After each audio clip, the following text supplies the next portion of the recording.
बहनों, एक चुटकुला गा रही हूँ आज शिवरात्रि के दिन। सुनिए, अच्छा लगेगा। कहानी में सुनिए, अच्छा लगेगा। मंगिया त हवे जैसे काशी के सड़किया हो, सिंदूरवा हमरे ना। मंगिया त हवे जैसे काशी के सड़किया हो, सिंदूरवा हमरे ना। जैसे गंगा के लहरिया हो, सिंदूरवा हमरे ना।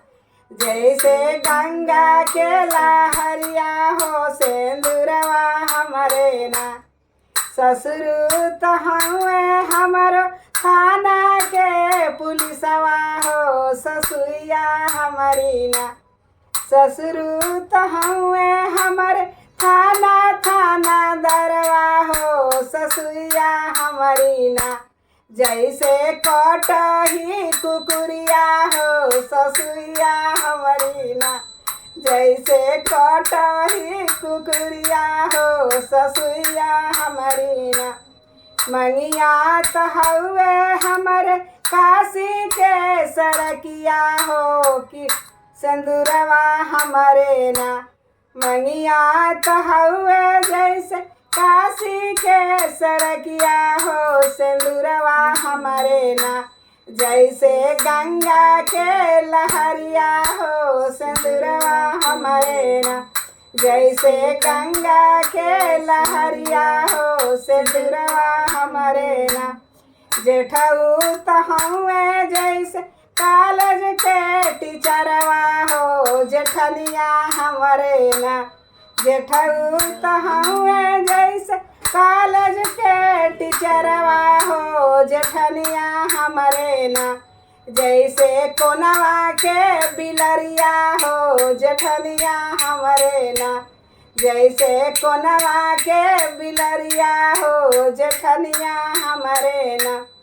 मंगिया त हउए जैसे काशी के सड़किया हो, सिंदूरवा हमरे ना। मंगिया त हउए जैसे काशी के सड़किया हो, सिंदूरवा हमरे ना। जैसे गंगा के लहरिया हो, सिंदूरवा हमरे ना। जैसे गंगा के लहरिया हो, सिंदूरवा हमरे ना। देवरू त हउए जैसे डाला के सुगनवा हो, ननदिया हमारी ना। देवरू त हउए जैसे डाला के सुगनवा हो, ननदिया हमारी ना। जैसे घरवा के छछुंदर हो, ननदिया हमारी ना। जैसे घरवा के छछुंदर हो, ननदिया हमारी ना। मंगिया त हउए जैसे काशी के सड़किया हो, सिंदूरवा हमरे ना।